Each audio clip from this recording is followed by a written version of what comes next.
Hello everyone, welcome back to my channel. তোমরা সবাই কেমন আছো? আমি তো খুব ভালো আছি। দেখো, আজকে আমি কিন্তু ঘুম থেকে উঠে গেছি, উঠে আজকে আমি চা বানাচ্ছি। এমনি সময় কিন্তু আমার দিদিই চা বানায়, রান্নাবান্না করে দিদিরা এলে। আজকে আমি বানাচ্ছি, কারণ কদিন তো দিদিরা ছিল, 2-3 দিন মতন। আজকে দিদিরা চলে যাবে, যার জন্যে দিদিরা বললো যে বোন তুই যা গিয়ে আজকে চাটা বানা। তো আমি চায়ের জন্য রান্না করে চলে এলাম, চাটা বানিয়েও নিলাম, এবার ঢেলে নিচ্ছি নিয়ে যাব বলে। যাই হোক, ওরা এবার আজকে বাড়ি চলে যাবে, যার জন্য আমার একটু মনটা খারাপ হয়ে যাচ্ছিলো।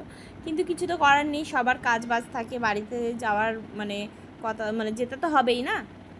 চাইলেও আমার দিদিও মানে আমাদের বাড়ি এলে যেতে চায় না। কোন মেয়ে যেতে চাইবে নিজের বাড়ি ছেড়ে? যাই হোক, যেতে তো হবে, কারণ কাজ থাকে সবারই। তো যার জন্যে ঠিক আছে, আমরা অনেক কিছু এতদিন আনন্দ করেছি, তো এবার তো যাওয়ার পালা। এই জন্য আমি আজকে চাটা বানিয়ে নিলাম আমার হাতে।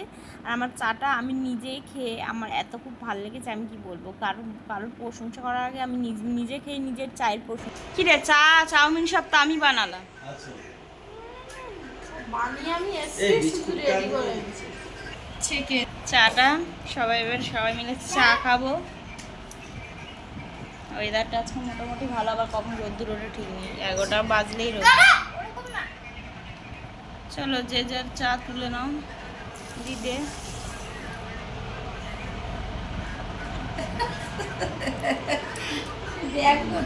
হ্যাঁ, তাই আমাদের সরে যা, গরম করা, সরে যা।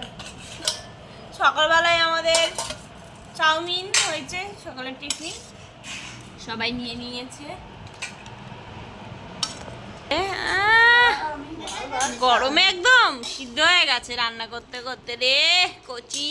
বাবা বর ঘুমিয়ে অর্ডার চাউমিন, তার কি আর যাবো না রান্না করতে? যতই মুখ করি বাবা, খাওয়া নিয়ে আমি আর কিছু বলবো না, সব করবো। আর বর বলেছে ঝগড়া করি যাই করবো। এই তো রাধি খেয়ে দেখ কেমন হয়েছে, বল।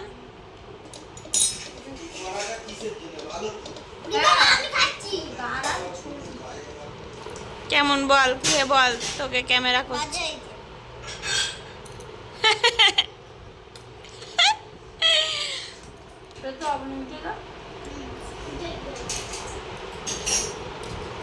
সস নেবে, সস আনতে গেছে। নেই, খাওয়া স্টার্ট করে দিই।